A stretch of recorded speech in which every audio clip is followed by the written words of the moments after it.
Hello friends, टीके study classes की YouTube channel से मैं तेज कुमार शर्मा सभी विद्यार्थियों का एक बार फिर से स्वागत करता हूं। देखिए फ्रेंड्स, आज का हमारा जो टॉपिक है बरार जो प्रदेश है उसके बारे में हम बात करेंगे।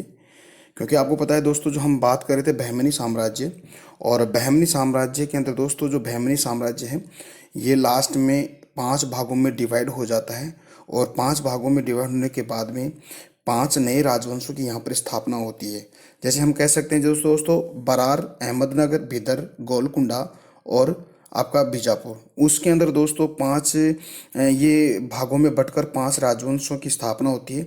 उसमें से सबसे पहले हम बात करेंगे दोस्तों जो बरार है, उस बरार की हम बात कर लेते हैं। देखिए दोस्तों, एक बार फिर से दोबारा से इसको देखते हैं, देखिएगा, थोड़ा सा वेट कीजिएगा, देखिएगा। तो दोस्तों मैंने लास्ट में इससे पहले वाला जो वीडियो था उसमें मैंने आपको बताया था कि जो बहमनी साम्राज्य दोस्तों, बहमनी साम्राज्य टूट कर दोस्तों 5 भागों में बट जाता है। और दोस्तों ये 5 भाग कौन से हैं और वहाँ पर कौन से राजवंश की स्थापना होती है उसकी हम चर्चा करते हैं। देखिएगा, देखिए दोस्तों, पहला है बरार है। बरार के अंदर दोस्तों इमाद शाही वंश की स्थापना होती है और इमाद शाही वंश की स्थापना करने वाला फतेह उल्लाह इमाद शाह था दोस्तों। तो दोस्तों ऐसे याद रखिएगा, इमाद शाही जो वंश है दोस्तों, वह फतेह उल्लाह इमाद शाह के द्वारा इस राजवंश की स्थापना की जाती है। और दोस्तों इस राजवंश की स्थापना एलिचपुर होती है दोस्तों। कहाँ पे? सॉरी, इसकी जो कैपिटल है वो एलिचपुर होता है। इसके बाद दोस्तों अहमदनगर की जो राजधानी जुन्ना है, और यहाँ पर एक नया राजवंश होता है जिसको हम कह सकते हैं निजाम शाही वंश की स्थापना होती है। और इसकी स्थापना करने वाले मलिक अहमद थे दोस्तों। इसके बाद दोस्तों बीदर है। बीदर की जो राजधानी बीदर ही होती है। यहाँ पर बीदर शाही वंश या हम कहते हैं बरीद शाही वंश की स्थापना होती है। और दोस्तों यहाँ पर स्थापना करने वाले अमीर अली जो क्या है बरीद होते हैं। इससे अगला है दोस्तों गोलकुंडा। गोलकुंडा की का कैपिटल दोस्तों गोलकुंडा में होता है। और यहाँ पर कुतुब शाही वंश की स्थापना होती है। और कुतुब शाही वंश की स्थापना करने वाले कली कली कुतुब शाह थे हैं दोस्तों। लास्ट में है बीजापुर। बीजापुर की स्थापना नौरसरपुरा आदिल शाही वंश की स्थापना और यूसुफ अली खां के द्वारा यहाँ पर स्थापना की जाती है दोस्तों। तो ऐसे हमने दोस्तों पिछले वाले वीडियो में हमने बात की थी। तो दोस्तों आज हम बात करेंगे जो बरार है, उस बरार की हम बात करेंगे दोस्तों। देखिएगा दोस्तों, बरार है यहाँ पर देखिएगा, बरार है दोस्तों। बरार पर एक नया राजवंश की स्थापना होती है जिसको हम कह सकते हैं इमाद शाही वंश। ठीक है, इमाद शाही राजवंश यहाँ पर स्थापित होता है। और दोस्तों इमाद शाही राजवंश की स्थापना करने वाले जो संस्थापक हैं उसका नाम है दोस्तों फतेह उल्लाह इमाद शाह। याद रखिएगा दोस्तों, फतेह उल्लाह और इसका जो सरनेम है इमाद शाह। तो ऐसे ही फतेह उल्लाह इमाद शाह ने इमाद शाही वंश की स्थापना करते हैं दोस्तों। कहाँ पे? बरार के अंदर दोस्तों। देखिएगा, यहाँ पर हम बात करेंगे दोस्तों बहमनी साम्राज्य जो है यानी कि स्वतंत्र होने वाला प्रथम ये राजवंश है दोस्तों। यानी कि हम कह सकते इमाद शाही वन या हम कह सकते बरार। देखिएगा, सबसे पहले जो बहमनी साम्राज्य यानी कि बहमनी किंगडम है उसमें सबसे पहले स्वतंत्र होने वाला ये प्रथम राज्य है। कौन सा? बरार। ध्यान दीजिएगा दोस्तों, ये क्वेश्चन बनता है कि बहमनी साम्राज्य का जब 5 भागों में डिवाइड होता है बहमनी साम्राज्य, और वहाँ पर 5 नए राजवंशों की स्थापना होती है, तो उसमें सबसे पहला ऐसा कौन सा प्रांत बनता है दोस्तों जो बहमनी साम्राज्य से अलग सबसे पहले पृथक होता है? और वो दोस्तों 1484 ईस्वी के अंदर होता है। उसका नाम है दोस्तों बरार होता है ये। और बरार में दोस्तों इमाद शाही वंश की स्थापना करने वाले जो संस्थापक है वह होता है फतेह उल्लाह इमाद शाह।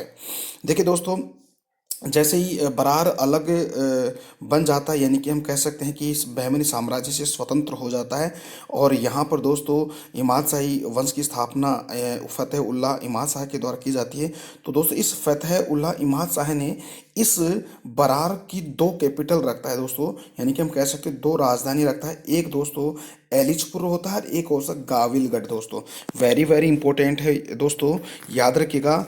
यानी कि सबसे पहला जो बहमनी साम्राज्य स्वतंत्र होने वाला प्रांत हम कह सकते हैं राज्य है वो दोस्तों बरार है। और बरार के अंदर दोस्तों जैसे ही इसकी स्थापना होती है फतेह उल्लाह इमाद शाह के द्वारा की जाती है, तो दोस्तों ये क्या करता है, इस बरार की 2 कैपिटल रखता है, एक एलिचपुर दोस्तों और एक दोस्तों गाविलगढ़ दोस्तों। तो दोस्तों आई होप ये आपको बातें समझ में आ रही है। ठीक है, बात करते हैं आगे की।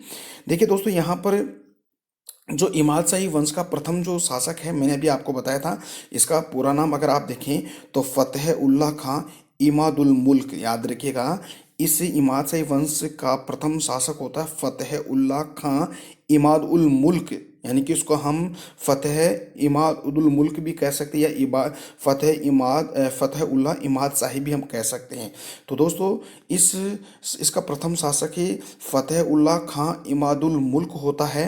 और यह दोस्तों आपको पता होना चाहिए कि ये जो फतेह उल्लाह खां इमादुल मुल्क, पहले ये दोस्तों हिंदू था, यानी कि हम ब्राह्मण था दोस्तों, लेकिन बाद में दोस्तों इसने क्या कर लिया, यानी कि इस्लाम धर्म को क्या कर लेता, स्वीकार कर लेता है दोस्तों। याद रखिए, वेरी वेरी इंपॉर्टेंट है जो विजयनगर साम्राज्य दोस्तों। इसके बाद में हम आपको बताएंगे जो दो ब्रदर होते हैं दोस्तों, हरिहर बुक्का नामक के दो ब्रदरों ने मिलकर 1336 ईस्वी में एक बड़ा किंगडम, यानी कि हम कह सकते हैं विजयनगर साम्राज्य की स्थापना करते हैं दोस्तों।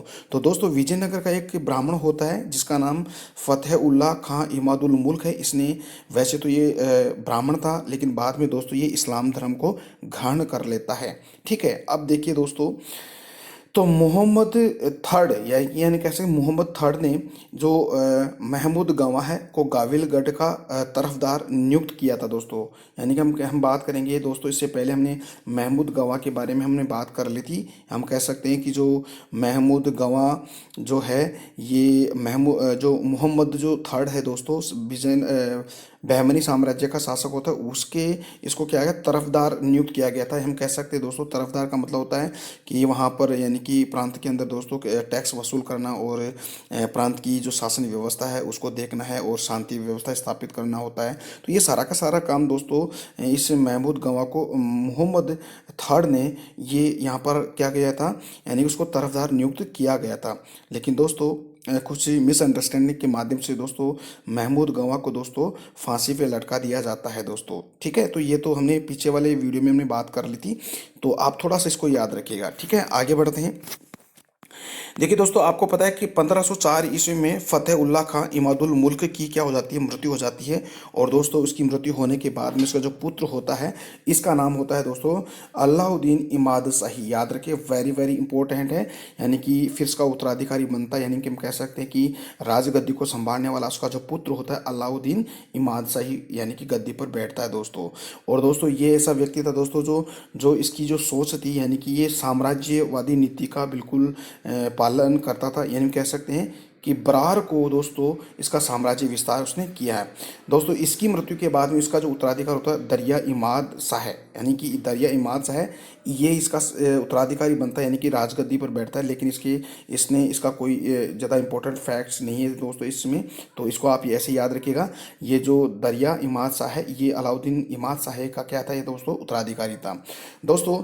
थोड़ा सा हट के बात करेंगे दोस्तों, बरार ने दोस्तों 1565 में दोस्तों विजयनगर के विरुद्ध दोस्तों एक तालीकोटा का युद्ध होता है, उसके अंदर पार्टिसिपेट ये नहीं करता दोस्तों बरार। ठीक है, याद रखिएगा।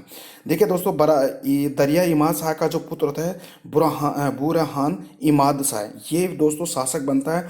और दोस्तों इसके बारे में आपको बता दूं दोस्तों, इसके शासनकाल की अगर बात करें तो दोस्तों ये जो इससे बुरहान इमाद शाह, इसका एक मंत्री होता है दोस्तों। क्या नाम है दोस्तों, बहुत ही बढ़िया नाम है, तूफान नाम होता है दोस्तों। इस तूफान ने क्या किया कि ये इस बुरहान इमाद शाह का मंत्री था। इसने क्या किया दोस्तों, इस बुरहान इमाद शाह को दोस्तों गिरफ्तार करके दोस्तों, एक किला होता है नरनौल के किले के अंदर दोस्तों, उसको गिरफ्तार करके रखा जाता है दोस्तों। तो ये याद रखिएगा, बुरहान इमाद शाह। लेकिन मैं आपको बता दूं दोस्तों, इससे बाद में आपको पता है कि जो अहमद नगर है दोस्तों, और अहमद का नगर का एक शासक होता है दोस्तों मुर्तजा निजाम शाही। इस मुर्तजा निजाम शाही ने क्या किया, यानी कि जो तूफान के द्वारा जो नारनौल के किले में जो बुरहान इमाद शाह को गिरफ्तार किया था, तो इस मुर्तजा निजाम शाह ने इस बहरान इमाद शाह को क्या किया दोस्तों, नारनौल के किले से उसको मुक्त करवाया था दोस्तों। इसी रीजन से हम कह सकते हैं दोस्तों, यानी कि ये क्या करता है, जब एक संधि होती है, यानी कि 1574 ईस्वी में, इस संधि के माध्यम से दोस्तों क्या होता है कि इस बुरहान इमाद शाह ने क्या कर दिया कि बरार को दोस्तों किस में कर दिया, अहमदनगर में मिला लिया गया। तो दोस्तों ये क्वेश्चन बनता है कि अहमदनगर के अंदर जो आपका बरार है, बरार को कब अहमदनगर के अंदर शामिल किया गया था, यानी कि 1574। और ये काम करने वाला कौन सा शासक था दोस्तों? बुरहान इमाद शाह है दोस्तों, जो दरिया इमाद शाह का पुत्र था दोस्तों। तो ऐसे हम कह सकते हैं कि 1574 ईस्वी में दोस्तों बरार को अहमदनगर में शामिल कर लिया जाता है दोस्तों। तो आज का वीडियो दोस्तों कैसा लगा? उम्मीद करता हूँ कि आज का वीडियो भी आपको बहुत अच्छा लगा है। तो दोस्तों अपना जो टीके स्टडी क्लासेस चैनल है उसको आप लगातार से सब्सक्राइब भी करते रहेगा दोस्तों।